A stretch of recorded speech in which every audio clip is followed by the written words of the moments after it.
Hello everyone. Today we have news that is shaking the foundations of public television in the United States. PBS, known for its educational and cultural programming, has announced the closure of its Diversity, Equity and Inclusion (DI) office. This decision has not been taken lightly, but is a direct response to an executive order from President Donald Trump, which has put pressure on institutions that receive federal funds.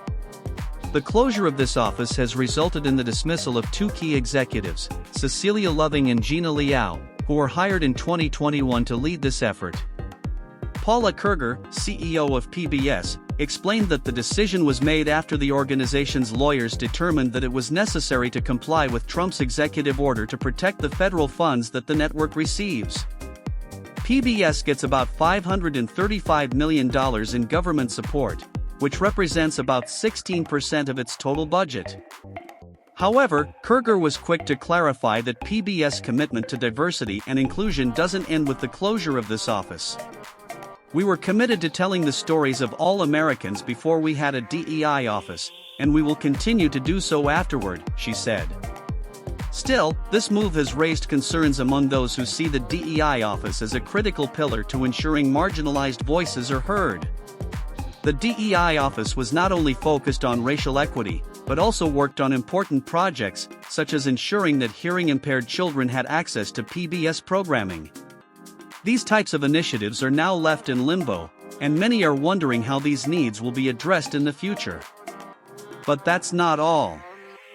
PBS isn't the only organization facing pressure right now. The Trump administration has been cutting federal spending in several areas, and public television is no exception. In fact, U.S. Senator Mike Lee recently posted on X, formerly known as Twitter, a message that read, "We're going to defund PBS and NPR." This isn't a new opinion. Republicans have made similar calls in the past, arguing that these networks' news programming is skewed leftward. Despite these challenges, Kerger remains optimistic. "I never take for granted that government funding will continue," she said. "I think we have to work hard every time these questions come up to make sure that we're advocating for why this is important." She highlighted the crucial work that local PBS stations do, such as alerting citizens during wildfires in California and hurricanes in Florida, as examples of why maintaining funding is vital. But it's not all doom and gloom. PBS has a long history of overcoming obstacles and adapting to change. 4 years ago, the network faced criticism for not including enough diverse voices in its programming, prompting more than 130 filmmakers to send a letter expressing their concern. While the closure of the DEI office feels like a step backward, Kerger insists that PBS will remain committed to diversity and inclusion, even without an office dedicated solely to these issues.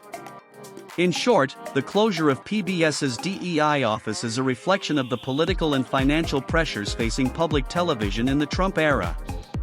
While some celebrate this decision as a step toward neutrality, others see it as a setback in the fight for representation and equity in the media.